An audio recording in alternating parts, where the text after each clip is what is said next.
Hey everybody, super excited to be back, and this time back with Danish Chaudhry, super global entrepreneur, crypto, TradFi, you name it, a big background across the board, right? You started born in Pakistan, moved across to LA, went to Berkeley, over to London, and then, LSE, so highly economic focused, sort of business oriented.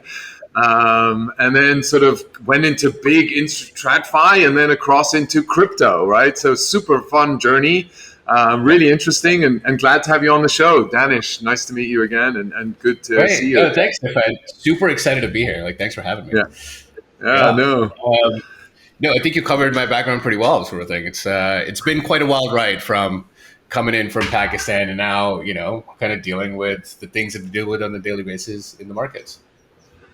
Yeah, no, and just sort of maybe you've maybe just sort of maybe you want to share what you're doing today and what you're focused on. I think you've got 2 or 3 projects that you're working on, and yeah, would love to sort of maybe you share what you're working on, and we'll take it from there. Yeah, no, for sure. So I guess those who don't know, I'm Danish, as Stefan mentioned. I'm CEO of an exchange called Free the Money, Free the World, fmfw.io, which is, partially, the name is partially Stefan's brainchild as well. A little bit of history, how Stefan and I know each other is basically, it was part of Bitcoin.com. I think Stefan was helping Roger build a business, expand it out. And, one of the aspects that we looked at was launching an exchange.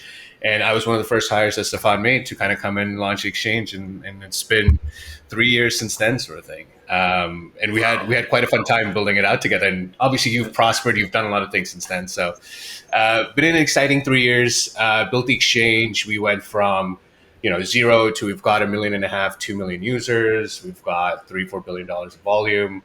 So we're not, kind of just at Binance's feet yet, but there's still a long time to go. We actually, funnily enough, we turned 3 about a week ago, actually. I think it was the 2nd of September, Stefan, if you remember, we launched. Yeah. Yeah, so it's been doing that. Well. And then, over the course of, so I got into crypto. So my background is traditionally in the TradFi space. I was an asset manager at BlackRock. I did a lot of the M&A. So I've been through the 2008 crash. So, these crashes that happen in the market don't really kind of faze me much. When you see when you walk into Lehman's offices and you're doing the first buyout and that sort of thing. But yeah, so it did that. And then, got into crypto in 2010, kind of launched, first peer-to-peer sort of stuff back in the day. Tried to buy Bitcoin, try to get drugs off the Silk Road, as everybody kind of tried to do. But, since then, I always had a personal VC in a family office. So especially when we launched the exchange, that got a lot more active. I've got a fund that we write seed and pre-seed kind of checks, sometimes follow-ons, and we've been fairly active over the last 2 years. So we launched the exchange. We grew it out. We're in most countries except for the US and Japan. And my VC and my personal fund keeps me busy because we try and build products, launch them. I've got an accelerator, incubator sort of thing, but also really work with founders to get them where they need to be, starting from here's an idea all the way to let's get your tokenomics, let's get your business model, make sure you've got revenue, and then launch you on an exchange sort of thing. So in the long and short, that's what kind of keeps us busy now. Awesome. Before I go into it, one of the things I always ask sort of people is just what's a sort of a book or movie that you've just seen lately that really stood out and that really sort of caught your attention? Good question, actually. I just recently saw The Big Short again. Funnily enough, you say that, which is, I think it's the third time I've seen it, and I think it does it was actually because I was trying to explain to my fiance what happened in 2008 crash, and I think Michael Lewis wrote the book, which is excellent. But I just saw it last weekend because I never realized how easily it explains to the normal person what happened and what a CDO is, what an MBS is, how the market kind of performs, sort of thing, and what exactly happened. So I think it does that really beautifully. And then I kind of used that to explain to her a lot of the structures within the crypto markets and everything, and how trading works and what funds work, and how the institutional guys are now entering into the market and all that sort of stuff. So I think it was like a good stepping stone for an average person to understand what happened and how markets are moving now, sort of thing. Yeah, interesting. No, I really enjoyed that movie, and the contrast and the educational element in there as well, right? Sort of the components there. Yeah, look, it's like it's just on that note. I think one of the things is we're talking about the Big Short, the market down. Everybody's sort of really worried. Oh, the market's over. We're going into recession. OPEC just announced they're going to reduce by 100,000 barrels. I mean, I don't think that's much, but we're seeing a lot of changes going on. How do you view the market? You've gone through a lot of different cycles in crypto, at least. And sort of, what's your view? You run an exchange, right? You're seeing listings, you're seeing activity, trading volume. How do you see that sort of evolving, and what's your perspective on the market? So there's two different. So there's like the macro view, right? In the macro view, I think we kind of sort of live in unprecedented times, in the sense like, whatever I learned at LSE and Berkeley is out the window. Like this isn't a time that nobody knew what was going to happen. Like $2 trillion was printed, $7 trillion was printed, and everybody was locked down. And 2021 was amazing for us as a business because everybody was glued at home. Everybody had money to spend. Markets went up, and now we're seeing the hangover for it, right? Like everybody made a lot of money, and then everybody just lost it all. Now everybody's like, "Fuck, what do we do?" sort of thing. Sorry for cursing. I don't know if that's a good thing. No, it's okay. We like that. But from a macro perspective, we're seeing the energy crisis that's looming. Everybody's calling inflation. I do think the inflation, we've been living in inflationary times for the past like 5 to 8 years. We're like, your gas used to cost $1.50, $2 a gallon 7 years ago, and now it's like $7. Like it's already been there. It's already been there, sort of thing, right? So you already slowly increasing inflation. So I think people haven't really realized that. So a lot of it's like, I think part of the macro news people see is a lot of it's fear mongering. People are like, oh, inflation is going to destroy everybody, all that sort of stuff, all that stuff, yada, yada, yada. Because in reality, we've already been through those times. But I think we're seeing times, especially in Europe, where there is going to be an energy crisis. Like, we were just talking to people who are going to get, their energy bills from £1,000 a year to like £15,000 a year, sort of thing. And that's quite a bit. And that's because these guys haven't controlled the caps. They didn't reduce dependency on Russian gas. They should have just had their own. Germany shut down nuclear reactors like 2 years ago, and everybody's like, "Why are you doing that?" sort of thing. So macro wise, I think we don't know what's going to happen. Everybody hikes on to. I've never seen somebody hold so much power as Jerome Powell. Like everybody's like, "Oh my God, what's Jay Powell going to do?" sort of thing. And the whole market just like the moment he speaks, the market goes up and down, sort of thing. For 8 minutes. Exactly. And it's never happened before. Like, nobody knew $7 trillion is going to be printed. Nobody knew that, the euro and the dollar is going to reach parity again, like after, 30 years or whatever. That's macro. And I think, as much as I wanted crypto to be a hedge against, all of this stuff that's happening, it's not. It's still kind of moving in conjunction because people's, exactly, right? It's almost parity when it shouldn't be, but it affects people's spending power, all that sort of stuff. But, we did see from an exchange perspective, we saw retail volume kind of dry out June and July. When 3AC went bust and when Celsius happened, a bunch of others, all retail volume just kind of because everybody took their money off the exchange and put it in wallets and said, I don't want any centralized exposure. I don't want to put it here. I don't want to do it there. I'm just going to put it in my wallet and just sit on it, sort of thing.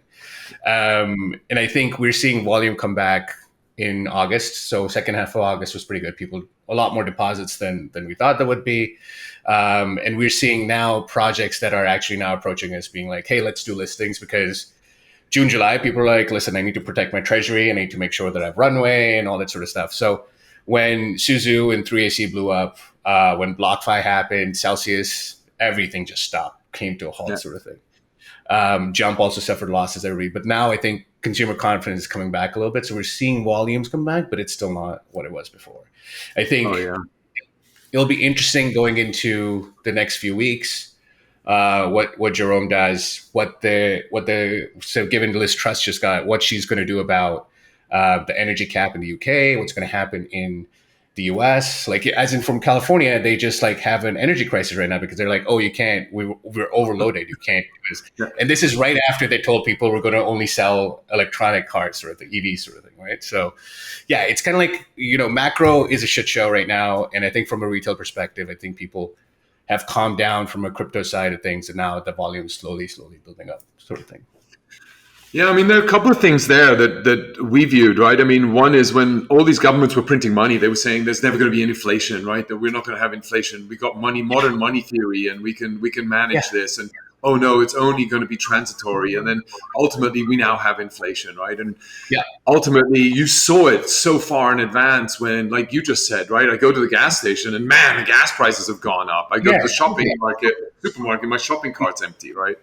It's like, yeah, exactly. It's like, how do you not realize it? Because like, I always make a joke. My sister lives in New York. I'm like, at first I used to step out the door in New York and I would drop $50 immediately. A coffee and a croissant, $50 on. Now I feel like I'm dropping $100. Like, it's just like, it's I'm like, how is this possible? And now it's happening in London. I think your £10 barely buys you anything now. So it's like already happening. Everybody's like, oh my God, why are you saying it's transitory? It's like, no, it's already here. It's been here for the past 2 years.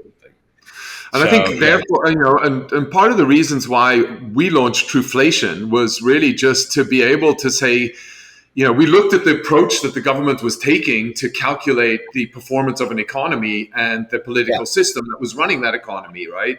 And so one is you're biased, right? Because ultimately I'm the government running the economy. I need to make sure I get elected. So let's make sure the numbers look good. Number two is you looked at the system that they were using to calculate that. It was 100 years old. It was built on pre-mobile, pre-computer, pre-electricity even, and they still today have 477 people going to the grocery stores and calculating manually. And so we just felt... that's the whole thing, right? That's why Truflation makes sense, because it's like, the archaic way of calculating the CPI basket is like still so old school. Like, what's included in the basket, what's not included in the basket, or like is like I think there's popcorn from movie cinemas is included in the basket. I'm like, what the fuck? That doesn't even make any sense. Nobody's been to a cinema in like 3 years. How do you put that in there, sort of thing? But they don't want real estate in there. So the most important thing, I need a roof over my head. Oh, we don't want to have that in inflation, right? Wait, how do you not do that? Like, rental prices are absurd right now. Like, housing prices is absurd right now. And how is that not in inflation? That's what Truflation makes sense. It's like, you need a new method. You need like an independent source of saying, this is what the real numbers are. And it's not what your MP is telling you, or not what your senator is telling you, or not what the like 80 years olds are telling you, basically. And I think from that perspective, right? I mean, if we looked at crypto, the people that really started crypto came out from a retail market, right? It was a retail investor, it was a retail business. Yeah. It was, very young individuals that really sort of helped scale this industry around the world, right? It was really a global phenomenon as well. And to me, what has happened now with inflation, ultimately, who does that hit? That doesn't hit necessarily the people that have been in crypto for a long time, but it hits the wages, we call them, right? And for lack of a better name, right? So people that are earning wages, that are working day to day, living maybe from paycheck to paycheck, right? And so now inflation is impacting them. They have now even less money to put aside into crypto assets, right? And so it makes it really difficult. So it's interesting to hear that the volumes have really dropped way lower. Yeah, people have like less money to spend, right? When you're looking at a £10,000 energy bill, you're like, fuck, should I put it in crypto right now, save for the future, or do I want my immediate lights to be turned on, sort of thing? So it affects people in that sense. Like, wage growth has not been the same proportion as inflation growth. So people's wages have kind of stayed stagnant. Like, maybe you get like a 5% increase or whatever, like at some point, sort of thing. But like, exactly. Per hour wage has not increased, but the same way your inflation and your price of eggs has increased. And so that affects every market. And I think that's going to affect even the traditional, like, nobody's going to buy stocks in their IRAs anymore, because it's like they won't have the money to save, sort of thing. right? Yeah. So everybody's so busy making sure that, their lights stay on, sort of thing. So. And I think that's sort of on a retail perspective, you have that whole impact, right? And then what you have is the other impact where, we talked about Jerome Powell, which one phenomenon is really good is that he now goes and says how cryptocurrency is impacting his policy making, right? So if you think about it, crypto within the last sort of 12 years has really had such a significant impact in the ecosystem that Jerome Powell now has to take it as a part of his equation and algorithm, right?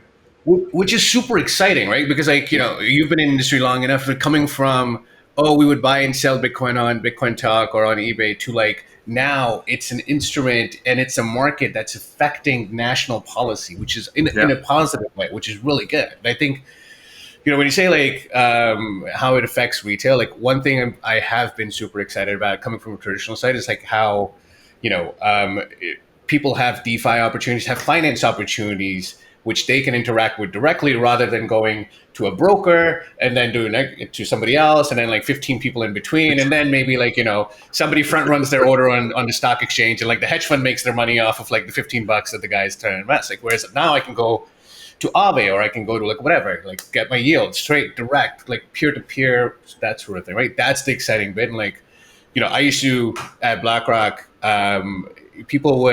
pension funds would come and we'd pitch pension funds and they'd say, okay, we've got $5 billion people's pension to invest. Okay, fine. Okay, we'll charge you 3.5% of a loading fee. And then we'll charge you 3.5% management fee every year. And so by the time, and they follow an index. So by the time they actually make par, they're already down 7%. And it takes them 10 years to make that 7% back, right? So I'm just this is fucking highway robbery. How does this work? So that's why I'm excited. That's why this industry still excites me. It's it's putting control back in the person's space. Why should they not have the opportunities that a trader at a bond desk has at Morgan Stanley, right? They should have the same opportunity. With the right kind of understanding, they're better in control of their finances. So that's the exciting piece of it.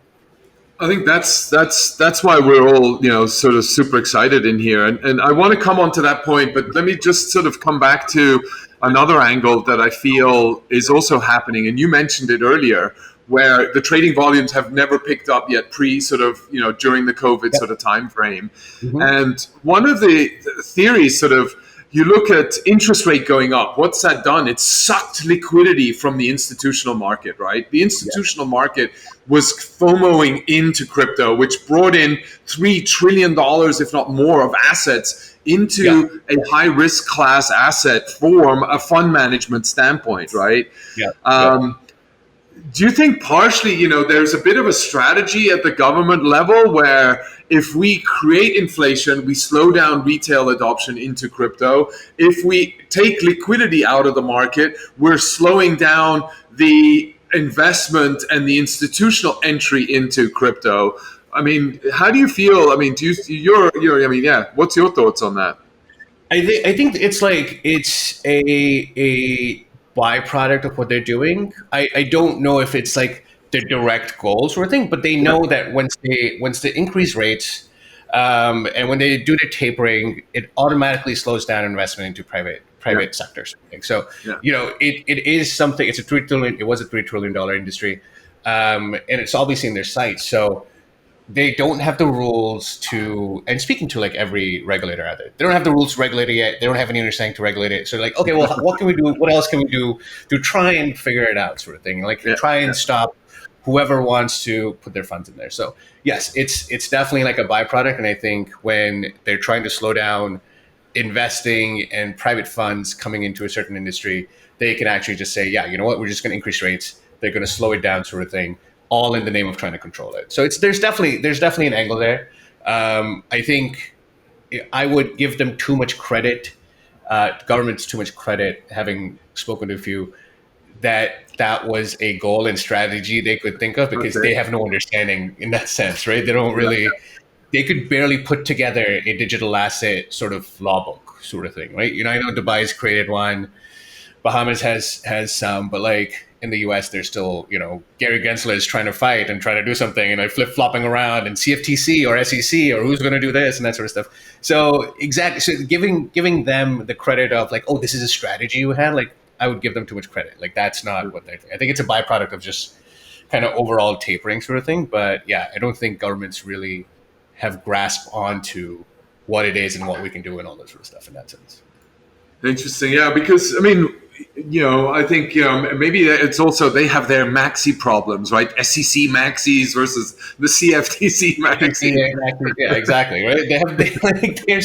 They're still fighting against each other, like trying to figure out who controls a certain product. It's like, why don't you try and figure out how your government is currently run by private individuals benefiting, like Nancy Pelosi, like running her own stock fucking portfolio sort of thing. Why don't you focus on that rather than like trying to shaft a person that has $500 in like a fucking account sort of thing, right? So it's a government full of hypocrisy, and I think everybody looks to the U.S. to figure it out, and they still haven't figured it out. And I think the world needs to kind of say, okay, well, we're taking our own reins and trying to figure it out ourselves sort of thing. So. One of the things you mentioned earlier, which why you're super excited, is how this industry just sort of continuously moves on, right? And one of the examples, we've just gone through a huge contagion, right? I mean, they call it the crypto contagion, where, after this blow up of Luna, 3 Arrows, Celsius, BlockFi, Voyager, you name them, right? You just go down the ranks. And you still see today, I think there was no backstop, right? There was no government bailouts. There was no package. There was nothing. And everybody got hurt, right? Everybody was bleeding big time, right? I mean, we all lost a lot of money amongst ourselves and some people. But my view, at least in the industry, the momentum is still very strong, right? The positivity. Okay, we're hard, we're hit. But like you said, let's go make it back again, right? How can we go make it back again? And that drive, where do you think that comes from? I mean, why does this crypto industry have that drive to sort of still be positive, continue to move and build? What's the genesis of that? What's your thoughts on that? I think the general resilience and the ethos around the industry, right? The industry is like, it's very much like what the industry was built on. It was built on getting the regular person access. It was trying to take control away from the man, essentially, quote unquote, the man. And just the general entrepreneurship of the average person, because you're in control of your own destiny in this sense, right? You control your own funds, control your own keys. A lot of the industry, and I love working with projects, is like everything's composable, right? Like, so you build a project, somebody will build 3 things on top of that, and like 4 things on top of that, and everything's like entwined, and all. It's like, you could build like 10 different projects on top of Uniswap's matching engine, right? Like that sort of like their AI sort of thing. It's basically like that. It's like kind of like, the various people came together in the very beginning and said, there should be a better means of money transfer that isn't controlled by a centralized authority. Started out with that, and that grew into, okay, well, this is technology that the average person can use to take control of their own destiny and their own life sort of thing. And then people build something on top of that. So I think resilience, and it started out as something that was very like, cypherpunk-ass sort of thing, which already has that ethos built in that like, fuck the man, we're going to do what we want because every person is an independent democratic person sort of thing. And then like Davos built in and all this sort of stuff, which the resilience was already there. And I think it's really because it really stands, it really gives this industry character because, when Merrill Lynch went bust, they went to go ask Bank of America for a handout. And then like other people went bust and Lehman went bust and they're like, okay, well, Nomura or the government bail us out and that sort of thing because the average person. But it's like in our industry, the average person is the person who's also building, who's the person who's also invested, is every layer of it, right? Like you're not just a trader sitting on top of a desk in Lehman trading somebody's pension fund that the government needs to back, all this sort of stuff. This industry is, made by the people for the people, and they're all kind of like work together in conjunction. Yeah. So that's I think that's the ethos of the industry. I think that's what's going to make it persevere in the light of whatever happens next sort of thing. I mean, it's interesting. I like that composable argument because, I mean, we saw, originally when we launched Trueflation, I never thought we could launch, it could be a standalone product, right? I mean, we just thought we'll do that aggregation for a flat coin where we've built a flat coin that's pegged to inflation. And then all of a sudden, Balaji wrote his post and said, "Oh, I want a dashboard, and whoever builds this, I'll give a grant to." And Sergey was in there, And so I said, well, we've already got it. So why don't we just launch it? And then so we launched it and put it right away onto mainnet and announced it. And ultimately, what I hadn't seen was the fact that we supported a hackathon. We had 40 companies building, entrepreneurs building on top of the inflation data that we put out there. No way. That is crazy. And that's in 4 months, right? And so all these entrepreneurs and developers that are sitting in their room, creative, struggling with inflation, you know, sort of saw that, wow, let's do something, right? And so that sort of ability to do it, the unhindered access, and then ultimately I can make money because I can tokenize it in some way, right? So exactly. And like it's not a detriment to somebody, and they will be successful because you've made a successful product and they'll make successful products. It's like the ethos of the industry, right? It's not like, you know, try building something on top of Airbnb. Airbnb will come and sue you if you have something that's competitive. Try something on Uber or like whatever. It doesn't work in the regular startup industry that I've invested in, but like they're closed loops. They sign you 10 NDAs before you actually kind of see a pitch deck sort of thing, right? That's stupid shit like that. Whereas our industry is like, as you said, like, you know, having 40 companies building on top of a in a hackathon that you've put out. Like, it's just like, it's amazing. And like, maybe not all 40 will stick, but at least if 10 will stick, that already furthers the cause sort of thing, right? So that's the difference in this industry. That's what differs it from a traditional startup industry or traditional finance industry or whatever it is sort of thing. So that's why it's exciting. Yeah, I really think it's, you know, I mean, that's why we called the show Super Excited. I mean, it's the best time to be alive, right? But, you know, I think, you know, even you, I mean, look at FMFW, right? You've taken it in 3 years, you've taken it to number one, still be around despite this contagion and everything. So congratulations, right? And number two, you've taken it even further where you're getting some amazing projects listed. You know, you're looking at tokenizing some of the capabilities and benefits on that exchange. How do you see yourselves, you know, FMFW distinguishing, and where do you want to take it? Where's the vision? You know, you mentioned Binance earlier, and I'm sure you've got Coinbase on the radar somewhere. How do you sort of see FMFW going, and where do you think exchanges will go? And what do you want to do with it, FMFW? Yeah, I think like it's thank you. Like it's been quite the journey, and I think like it took a lot to get here. And initially with your help, obviously, kind of get it out the door, sort of thing, right? And I think like it's what people don't. Yes, it's a centralized service, and people are kind of negative centralized services, but at the same time, it gives you far better. When DeFi summer was happening, when people were paying like $100 in gas fees just to place one trade on Uniswap, I'm like, you should just come over here and charge you like 5 bips, man. Come on, like it's so much easier, exactly. right? So like, say like, I mean, of course, there's hacks happen, so we've got a long way to do, kind of build that trust out in the centralized service. I mean, I'm proud to say we still have custody that hasn't, knock on wood, hasn't been hacked yet. But you know, that's the kind of trust we need to build. But ultimately, you know, a centralized exchange is still way better than what you would do in a traditional sense of the word. Like, you know, if you've got something at interactive brokers or whatever, like they will unwind a trade and they will like charge you custody fees and all this sort of stuff, just like having your assets on there. But like a centralized exchange in the crypto space is far better than what anybody else offers in the traditional side of things. And I think like that trust and that's something that we need to build. And I think we are moving towards a model, and hopefully, you know, we've got a lot of devs that are working on this. We're going to try and bridge I mean, we run about $3 billion in liquidity on a daily basis, in volume on a daily basis. We want to bring that liquidity to DeFi space. So those who want to have their own wallets can trade using our centralized liquidity. We'll bridge it in the sense that if you trade on, let's just say, FMFW DEX, you're trading in centralized liquidity, which is far deeper and far better, but you're controlling your own wallet and you don't have to sign on and all that sort of stuff. And obviously we'll be somewhat KYC compliant because we still have to be. But you know, you can have your own custody versus like running our own custody. So that's something that we really want to work on, like that hybrid model that gives people, because if you look at the Uniswap volumes, they're like nuts, right? Because people prefer that.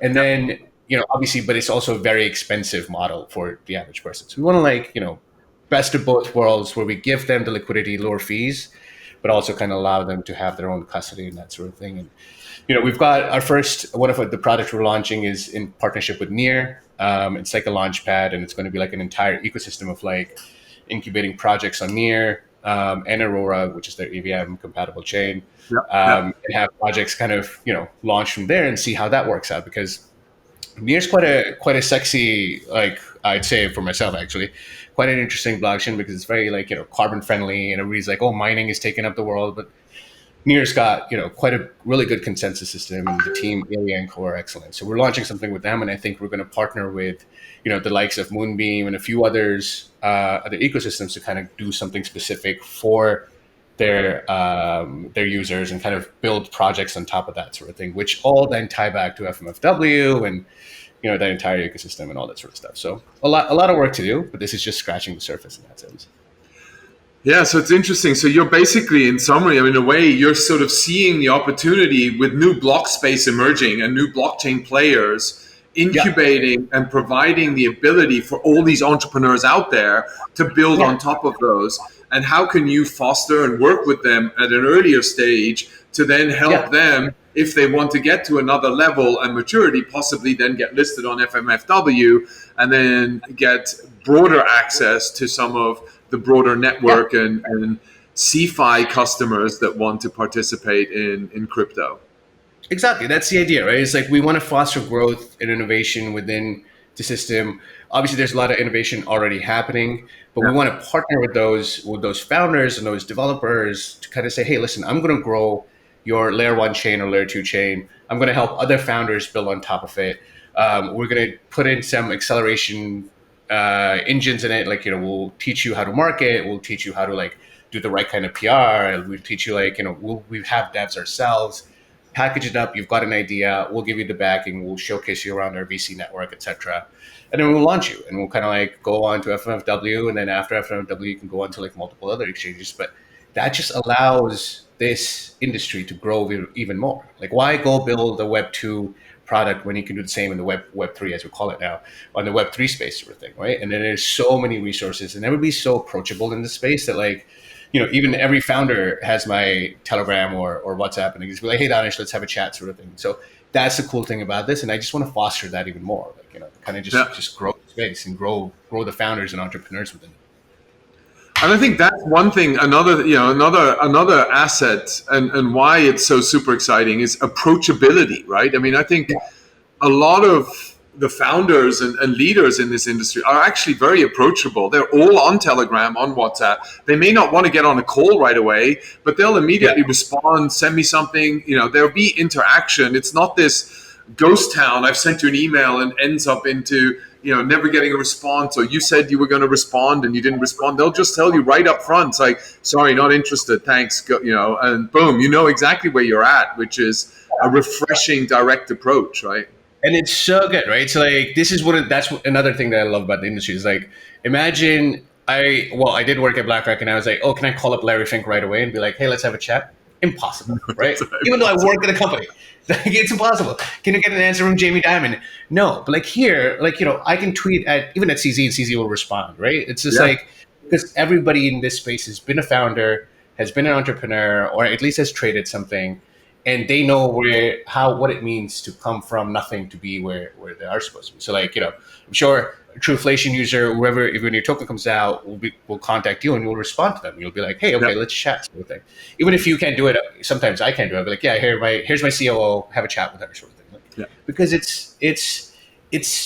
it feels fresh and it feels great to help people like that, right? Like, I don't want the red tape around the traditional side of things. Otherwise, then we're not any different, sort of thing. So, yeah, in a way, and maybe a good analogy. I don't know if you take sports as an analogy, right? In a way, we're all an athlete at the same time we're a coach. So sort of, and the more experience you have, the more coaching sort of you take on, right? But because it's so dynamic and so active, you want to stay engaged, right? You don't want to walk away. Exactly. We're all running the race, but also helping others run the race with us, sort of thing. It's all the same thing. Yeah, exactly. So which is very, very exciting in this space. Yeah, I was just watching. I was watching this new on Amazon. They have this all or nothing type show about Arsenal, the football team, right? And all nice, these young kids coming up, and it was pretty exciting. But again, the coach was an ex-Arsenal player, right? So he was an actual ex-player. And then I looked around, and then in the show, they then go into all the other coaches that are all ex-football players as well. So they can't give up the game, right? So for them, there's some sort of dynamic adrenaline, sort of enjoyment, satisfaction with that, right? Mm-hmm. Yeah. And that's the thing in this, like, you have people who are, the OGs that have been in the industry for far longer and made their money and they moved on, but they will still come back and help you. We still have like chat groups where I'm like, hey, can you point me in direction of this person? They'll happily help you, sort of thing, even though they've been and done it, sort of thing. That's the right thing. Yeah, totally. I mean, that's the fun bit about this industry. Yeah. And it constantly, because it's so fast moving and because it's so, the ability to be creative, right? The moat is in the community, and the moat is not necessarily in a regulatory framework with 50,000 forms to fill out in order to participate, right? The moat is, who else is in there? Who can invite me into that? How do I be a part of that? That's my interest. I want to be associated with that and different people. Yeah, that's the number one thing. I think like the lack of red tape and the direct access fosters creativity. And it fosters, most of the founders of projects that I've spoken to are founders that have found each other through the community, building similar products or that sort of thing. Or they were like, a friend of somebody that got put in touch with somebody else, sort of thing. So that accessibility breeds creativity. And I think that's the real sexiness of the space as well. Yeah, I think, one of the things is given, just sort of your background and this opportunity, right? And I think a large portion of us, you mentioned really early on when we sort of started connecting, right? We connected through forums, chat forums, right? We are on Telegram, on Signal, you name it, all these different channels, and everybody is participating from all over the world, different cities, you name it, right?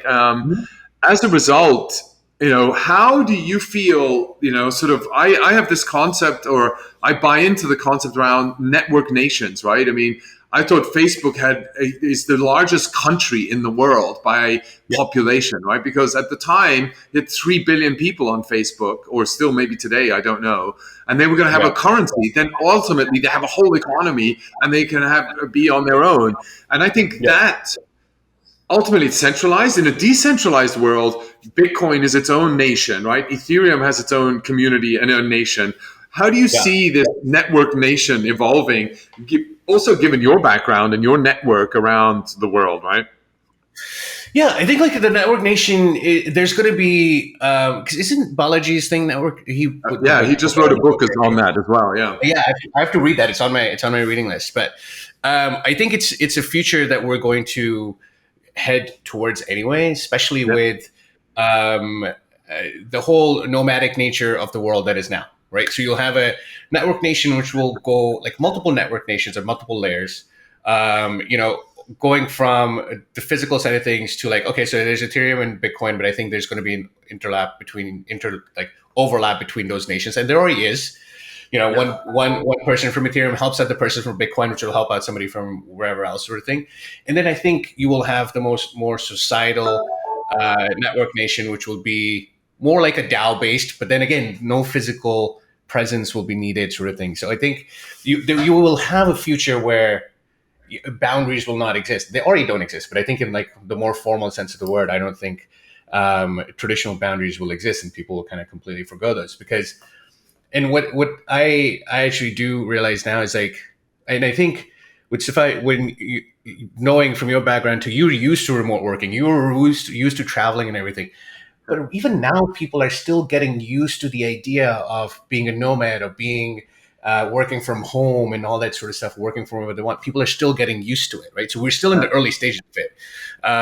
So I think it's going to grow and expand a lot more, starting from the nomadic nature of things to like, network states of different applications. You'll have application layer networks, then you'll have like overall compute layer networks like Ethereum, for example, or Bitcoin, for example, and then overall societal network layers, and they'll all kind of connect together, sort of thing. But in a way that your traditional boundaries don't really exist, or that mindset will not exist in the near future, sort of thing. If that kind of answers your question a little bit. Yeah, no, 100%, right? I mean, I think also one of the points Balaji makes is that you look at the size of economies and their network, the currency of that specific network, right? You look at Switzerland, what, 6 million people? They have the Swiss franc. You look at Singapore, I don't know what it's like 2 million, 3 million population. They have the Singaporean dollar, and they have thrived around this. So you do not need to be a mega nation in order to really make a big impact, right? Yeah. And so exactly. Yeah, so it'll be like that. It's like, you'll have, you don't need hundreds of millions of people. You don't need billions of people. You just need like enough value created within you and enough value that you can exude externally that you will become, a standalone, whatever network state you want to call it, sort of thing. You don't need to be, you don't need a large stage that the US demands, sort of thing, or China demands, or along those lines, sort of thing.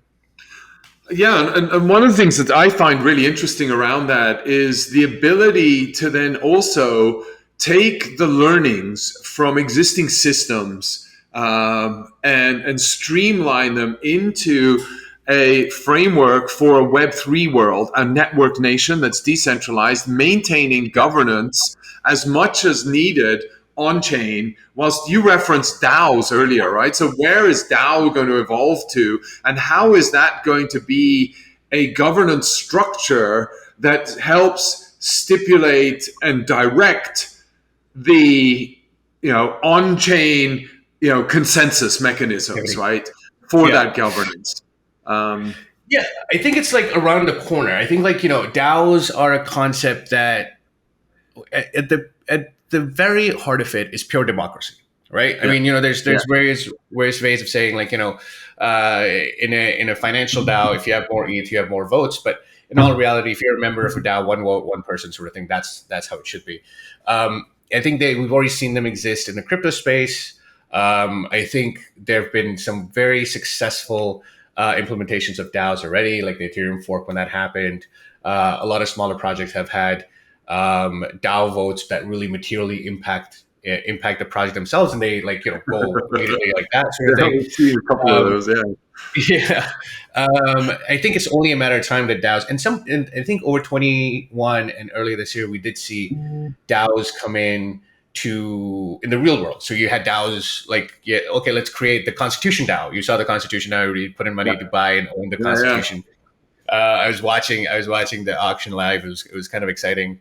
And then, people have come DAOs to like buy a boat together or do whatever. And I think there's going to be a further implementation of it, sort of thing. Where we will see societies built around DAOs in a on-chain / off-chain way, because I think when you put in technology in society in the way a DAO can, I think it'll be a much better physical democratic process than right now. We see like one vote, one person, but like nobody's incentivized to go. Like, you don't even know if the counting's being done properly. You don't know, like, you have to still do it on a pen and paper and stuff like that. So I think technology and DAO aided stuff, technology on chain aided stuff will make regular society and the democratic process a lot better. And I think we'll see a lot of more iterations of it in the next few years, sort of thing.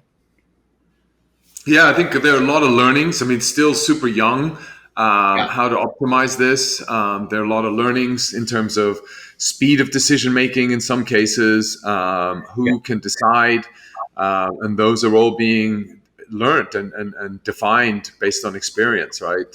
So I think it's exciting times that we have in front of us, right? I mean, I think it's going to be an experiment, right? Like, as in everything's an experiment until it sticks itself, and it'll continue evolving. So we had autocratic nations, we had dictators, we've had democracy, we've had hybrid of all of that, and I think it will continue to evolve. But I think it's the next.